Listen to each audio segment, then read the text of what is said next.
Hello and welcome to explore academy.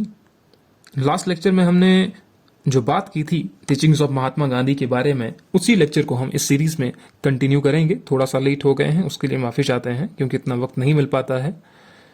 मेरा motive हमेशा से यही रहता है कि ज़रूरी नहीं है ज़्यादा से ज़्यादा रीच पहुंचे या कुछ हो। मोटिव यही रहता है कि कुछ स्टूडेंट ही सही वो इस टॉपिक को अच्छे से समझें। रट्टा नहीं मारना है किसी भी चीज़ में। कोई भी टॉपिक आप पढ़ रहे हो, रट्टा नहीं मारना उसमें, वो कभी ज़िंदगी में काम नहीं आता है। जो चीज़ समझनी है, पढ़नी है, उसको अच्छे से समझ के पढ़ो ताकि वो आपकी ज़िंदगी में भी काम आए। ये एग्ज़ाम तक सीमित नहीं रहना चाहिए। सिर्फ आपके जो एम है वो चेंज होते रहते हैं। जैसे ही आपका एक एम अचीव होता है तो दूसरा आपका एम बन जाता है। तो पहले ये दिक्कत आ रही थी कि मीडियम में किसी को दिक्कत आ रही थी कि यहाँ पर जो मीडियम है वहाँ पर थोड़ी सी दिक्कत आ रही है समझने में। तो इसलिए मैंने ये वाला जो लेक्चर है वो बाइलिंगुअल किया हुआ है। किसी को फिर भी दिक्कत आती है तो वह कमेंट सेक्शन में बता सकता है कि ये दिक्कत आ रही है। साथ ही में आप अगर नायब तहसीलदार की टेस्ट सीरीज ज्वाइन करना चाहते हैं तो लिंक आपको डिस्क्रिप्शन में मिल जाएगा। सारे के सारे आपको डिस्क्रिप्शन में लिंक मिल जाएंगे, तो वहाँ से आप ज्वाइन कर सकते हैं अगर आपको ये टेस्ट सीरीज देनी है तो। अब एग्जाम को बहुत ही कम दिन रह गए हैं। आपका फोकस ज़्यादा से ज़्यादा रिवीजन पर होना चाहिए। ये वाली सीरीज इसके लिए है कि यहाँ से अगर क्वेश्चन आ जाते हैं तो 4 से 5 क्वेश्चन आ जाएंगे। तो ध्यान से सुनिएगा इस लेक्चर को। आई थिंक 1-2 लेक्चर और रहेंगे, फिर ये कंप्लीट हो जाएगा। और जो भी इस चैनल पर नए हैं या पहली बार वीडियो देख रहे हैं तो सब्सक्राइब करने से पहले जाना नहीं है, लाइक कर दें ताकि पता लगे कि आपका रिस्पॉन्स क्या है, आगे की वीडियो बनानी है नहीं बनानी है, सब कुछ पता लग जाता है उससे। क्योंकि अब जो ज़माना निकल गया है वो ये है कि यहाँ वीडियो के थंबनेल में 10 क्वेश्चंस आएंगे ही आएंगे, यहाँ से ये नहीं पढ़ा तो कुछ नहीं होगा, ऐसी वीडियोस बनने लग गई। और वहाँ पर फोकस ज़्यादा जाता है हमारा कि चलो यहाँ से 10 क्वेश्चन आएंगे तो इसको पढ़ लेते हैं, और लास्ट टाइम में पता लगता है कि यहाँ से तो आए ही नहीं क्वेश्चंस। तो वो ऐसा है कि आपके टॉपिक क्लियर नहीं है। तो टॉपिक को क्लियर करो, फिर क्वेश्चन चाहे कहीं से भी आए। चलिए शुरू करते हैं इसी लेक्चर को। तो लास्ट लेक्चर में हमने बात की थी महात्मा गांधी जी एक नियो वेदांतिक थिंकर है, नव्य वेदांतिक विचारक है। और नव्य वेदांतिक विचारक होते क्या हैं इसकी भी हमने बात की थी लास्ट लेक्चर में। In Vedanta the Brahm is considered as truth and the world is taken as illusion. Simple सी टर्म है। ब्रह्म मतलब से कोई भी चीज आपके पास है, पेन, कॉपी, पेंसिल, चाहे कुछ भी है, वो क्या है? ब्रह्म। The fundamental element of this world is Brahm and the world is taken as illusion. जो संसार है वो क्या है? वो एक मिथ्या है। नव्य वेदांती में संसार को भी वास्तविक माना गया है, लेकिन यहां पर देखिए, but in new Vedanta the world is also considered as truth. देखिए इसमें इस स्टेटमेंट में क्या प्रॉब्लम है। शंकराचार्य जी ने ये स्टेटमेंट दी थी लेकिन उन्होंने कुछ और टर्म में दी थी। लास्ट लेक्चर में मैंने कहा था कि फॉर एग्जाम्पल मैं आपको कुछ बता रहा हूं, तो आप जब अगले को बताएंगे तो उसमें कुछ ना कुछ आप उसको गलतियां हो जाएंगी, उसमें अपने तरीके से आप इंटरप्रेट करेंगे उसको, तो गलतियां तो होंगी।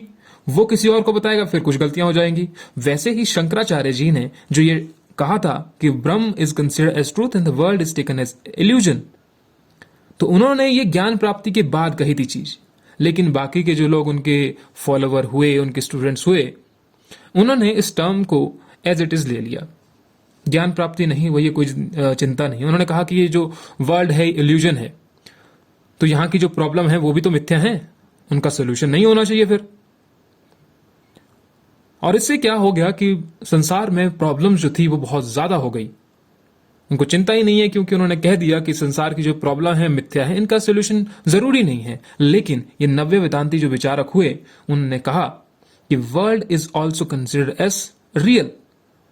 अगर ये संसार भी ये मिथ्या नहीं है, ये रियल है, तो इनकी जो प्रॉब्लम है वो भी तो रियल है। The problems of the world are also real, therefore they should be resolved. उनका भी सॉल्यूशन होना चाहिए। इसी प्रकार के दूसरे जो थिंकर हुए उसमें आते हैं आपके स्वामी विवेकानंद, रविंद्रनाथ टैगोर और महात्मा गांधी। तो आई थिंक आप लोगों को पता लग गया होगा कि नियो वेदांतिक थिंकर किसे कहते हैं। इसके साथ में ही Mahatma Gandhi was influenced by various ideologies. विभिन्न विभिन्न विचारधाराओं से वो प्रभावित थे, जिसमें से एक तो वो भारतीय संस्कृति से प्रभावित थे और दूसरा वेस्टर्न कल्चर से भी प्रभावित थे वो, या वेस्टर्न थिंकर से भी प्रभावित थे। तो भारतीय विचारधारा या भारतीय संस्कृति से उन्होंने क्या लिया? फॉर एग्जाम्पल उपनिषद से उन्होंने लिया ईशावास्यमिदं सर्वम। ईशावास्यमिदं सर्वम का मतलब यह होता है कि हर एक कण कण में, संसार के हर एक कण में भगवान विद्यमान है, ईश्वर विद्यमान है। तो ये कहां से लिया उन्होंने? ये लिया उन्होंने उपनिषद से।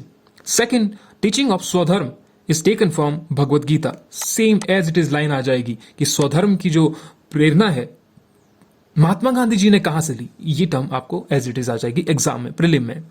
5 was is taken from Jainism and Buddhism. इसके बारे में हम नेक्स्ट स्लाइड में पढ़ेंगे। The influence of yoga darshan can be seen on his thoughts. Yoga दर्शन का भी उन पर प्रभाव रहा। साथ में ही was influenced by various western thinkers, जिसमें से ही टुक लेसन्स ऑफ कंपैशन, करुणा की जो भावना है, फ्रॉम जीसस क्राइस्ट, बाइबल से उनकी जो करुणा की भावना थी, दया की भावना थी गरीबों के प्रति या किसानों के प्रति, वो कहां से आई? वो आई उनको जीसस क्राइस्ट से। The influence of John Ruskin book Unto This Last can be seen on his concept of Hind Swaraj and Sarvodaya. John Ruskin की बुक Unto This Last का प्रभाव सर्वोदय और हिंद स्वराज की उनकी अवधारणा में देखा जा सकता है। और किसने दी थी ये book? The book was gifted by Henry Polak. किसके द्वारा? Henry Polak. और ये कब पढ़ी थी उन्होंने? एग्जाम में ये भी आ जाता है। तो जब वो ट्रेन जर्नी में थे जोहान्सबर्ग से डरबन के लिए, तब उन्होंने ये बुक पढ़ी थी। और इनसे उनको क्या मिला? हिंद स्वराज और सर्वोदय की जो अवधारणा थी वो उनको इस बुक से मिली। His anarchist thought were influenced by Henry David thoreau and Tolstoy. अगर ये आ जाए कि अराजकवादी, देखिए अराजकवादी जो है वो एक नेगेटिव शब्द है।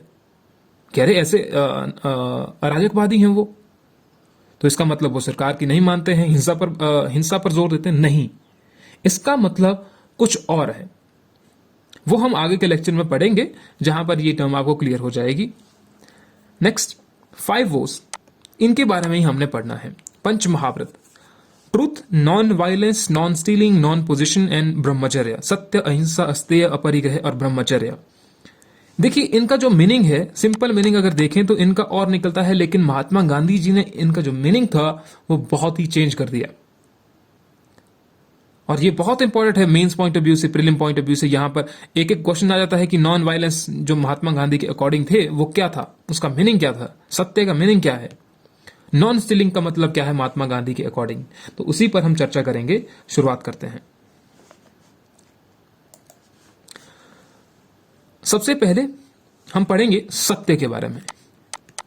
ट्रूथ, सत्य किसे कह सकते हैं आप? सोचिए जरा कि सच क्या होगा।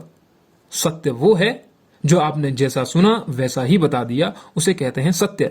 इन general meaning, if a fact is expressed as it is seen और understood without any amendment, then it is called truth. For example, आप बैंक में गए, वहां पर चोरी हुई, 2 चोर आए थे और आपने कहा कि भैया उनके पास गन थी, 2 गन थी, छोटी छोटी गन, और उन्होंने सभी को कहा हैंड्स अप, और वो सारा पैसा लूट करके चले गए। फिर पुलिस आई, आपने पुलिस के पास एज इट इज बता दिया कि ऐसे ऐसे चोर आए थे। लेकिन अब अगर आपने उसमें मक्खन लगाना है, मक्खन लगा करके बात को बताना है, तो आप ऐसे भी कह सकते हैं कि चोर आए थे, 10 चोर आए थे, उनके पास गन्स थी, उन्होंने 2 लोगों को मार दिया, या बहुत कुछ उन्होंने यहां पर किया। तो यह मक्खन लगा करके बताना। बिना मक्खन लगाए जब आपने कोई चीज कह दी एज इट इज, जो आपने सुना था वैसे ही आपने बता दिया, उसे कहते हैं सत्य। यह है सिंपल टर्म, सिंपल भाषा में अगर इसका हम मतलब समझें तो। In wider meaning, truth is God. व्यापक अर्थ में सत्य ही ईश्वर है। देखिए क्या कहा है यहां पर, वाइडर मीनिंग, यानी कि महात्मा गांधी जी ने इसका मीनिंग क्या निकाला? महात्मा गांधी जी ने निकाला इसका अर्थ कि सत्य ही ईश्वर है। अब ये वाला जो टर्म है, और कईयों को लग सकता है कि ये क्या लिख दिया यहां पर। The statement is more important than God is truth because an atheist can believe in it. यह कथन ईश्वर सत्य से अधिक व्यापक है क्योंकि एक नास्तिक व्यक्ति भी इस कथन पर विश्वास कर सकता है। कैसे?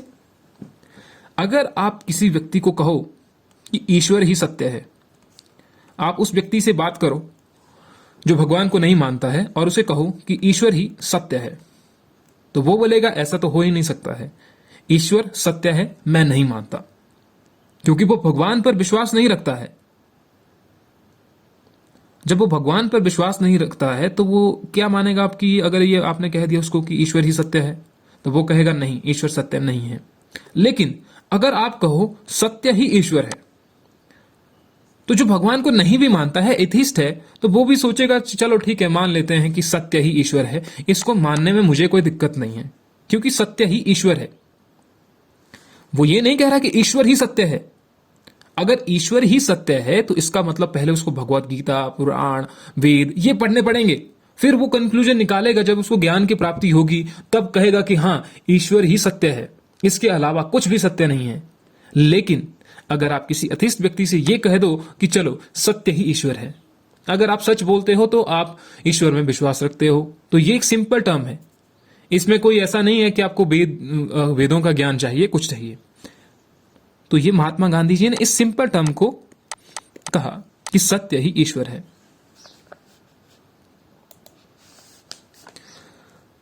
The truth is called ultimate objective of life. Therefore, he wrote his autobiography, My Experiments with Truth.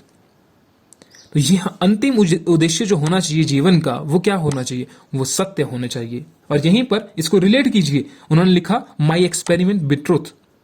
सत्य के साथ उनके जो प्रयोग रहे, उनके बारे में लिखा उन्होंने कि मेरे सत्य के साथ क्या क्या प्रयोग रहे। महात्मा गांधी जी ने हर एक कथन जो था वो सत्य कहा, उन्होंने झूठ नहीं कहा कि भैया ये कहानी है, वो कहानी है। जैसा का था वैसा के वैसा ही उन्होंने अपनी बुक्स में लिखा, अपनी कहानियों में लिखा।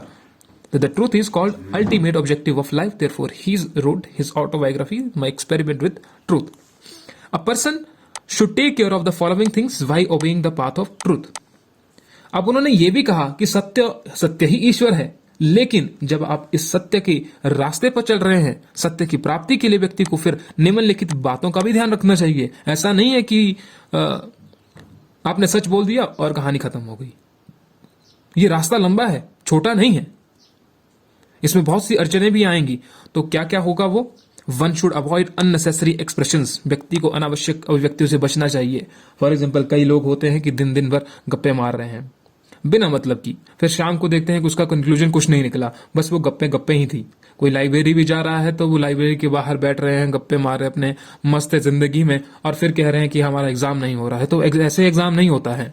दिन रात बैठना पड़ता है, दिन रात मेहनत करनी पड़ती है, 12-12 घंटे, 13-13 घंटे पढ़ाई करनी पड़ती है, रिवीजन करना पड़ता है, तब जाके एग्जाम निकलता है। ऐसा नहीं है कि एक दिन आपने पढ़ा और दूसरे दिन आपका एग्जाम हो गया। कंटिन्यूस जो आपके एफर्ट्स होते हैं उसी से एग्जाम निकलता है। और इस वीडियो को शेयर जरूर कर लेना है, चाहे ग्रुप में, चाहे किसी भी जगह, क्योंकि क्या होता है कि आप देख करके छोड़ देते हैं, फिर ये होता नहीं है। तो आप सब्सक्राइब तो जरूर करना है और साथ साथ में शेयर भी करना है। A person should have qualities of bearing criticism, pain and anger of others because they are natural outcomes of the path of truth. अगर आप सच बोलोगे तो आपको क्रिटिसिज्म भी झेलना पड़ेगा, पेन भी झेलनी पड़ेगी, एंगर भी झेलना पड़ेगा। तो आपके अंदर इन सब की क्षमता होनी चाहिए। फॉर एग्जाम्पल, महात्मा गांधी ने जो भी आंदोलन किए वहां पर उनको क्रिटिसिज्म भी मिला, उनको पेन भी मिली, क्रोध तो बेशक दूसरे अंग्रेजों का क्रोध उनको झेलना पड़ा। तो ये सारी जो आपके पास है, ये चीजें आपके पास होनी चाहिए। Next, one should not engage in unnecessary philosophical contemplations and one should act with common sense. ये टर्म का मतलब ये है, महात्मा गांधी जी ने कहा कि आप मतलब कि फिलोसॉफिकल जो बातें हैं उनको झाड़ना छोड़ दीजिए। फॉर एग्जाम्पल, आप डिबेट करने लग गए कि भगवान है कि नहीं है। अब इस पर डिबेट जो चली वो 10 दिन चली, भगवान है कि नहीं है। किसी ने कहा नहीं है, हम मानते नहीं, हमने कभी देखा नहीं। दूसरा कह रहा है नहीं, भगवान है, विद्यमान है। उसने कहा कि ऐसे चमत्कार होते हैं। दूसरा कह रहा है ये चमत्कार नहीं, ये विज्ञान है।